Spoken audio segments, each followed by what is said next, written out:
Livre de l'Apocalypse. Chapitre 9.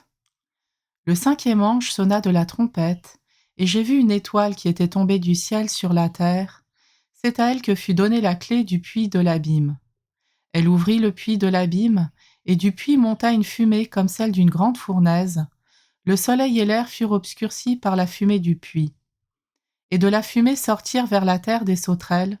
Un pouvoir leur fut donné, pareil au pouvoir des scorpions de la terre. Il leur fut dit de ne pas faire de mal à l'herbe de la terre, ni à la verdure, ni à aucun arbre, mais seulement aux hommes, ceux qui n'ont pas sur le front la marque du sceau de Dieu.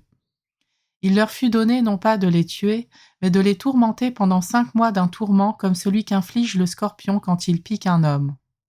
En ces jours-là, les hommes chercheront la mort et ne la trouveront pas, ils désireront mourir et la mort les fuira. Ces sortes de sauterelles ressemblent à des chevaux équipés pour la guerre. Elles ont comme des couronnes d'or sur la tête et un visage comme un visage humain. Elles ont des cheveux comme des cheveux de femmes, leurs dents sont comme celles des lions. Elles ont des poitrails comme des cuirasses de fer, et le bruit de leurs ailes est comme celui de chars à plusieurs chevaux courant au combat.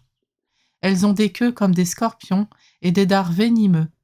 Dans leur queue se trouve le pouvoir de faire du mal aux hommes pendant 5 mois. Elles ont comme roi l'ange de l'abîme, il se nomme en hébreu Abaddon et en grec Apollyon, c'est-à-dire destructeur. Le premier malheur est passé, voici que 2 malheurs vont encore arriver. Le 6e ange sonna de la trompette et j'entendis une voix venant des 4 cornes de l'autel d'or qui est devant Dieu. Elle disait au 6e ange qui avait la trompette, « Libère les 4 anges qui sont enchaînés au bord de l'Euphrate, le grand fleuve. » Alors furent libérés les 4 anges qui étaient prêts pour cette heure, ce jour, ce mois, cette année, afin de tuer le tiers de l'humanité. Les troupes de cavalerie comptaient 2 myriades de myriades, j'ai entendu ce nombre. Ainsi, dans ma vision, j'ai vu les chevaux et ceux qui les montaient, ils ont des cuirasses couleur de feu, d'hyacinthe et de soufre, les têtes des chevaux sont comme des têtes de lions, de leur bouche sortent du feu, de la fumée et du soufre. Le tiers de l'humanité fut tué par ces 3 fléaux, le feu, la fumée et le soufre qui sortaient de leur bouche. Car le pouvoir des chevaux se trouve dans leur bouche et aussi dans leur queue. En effet, celles-ci sont semblables à des serpents et elles ont des têtes qui font du mal.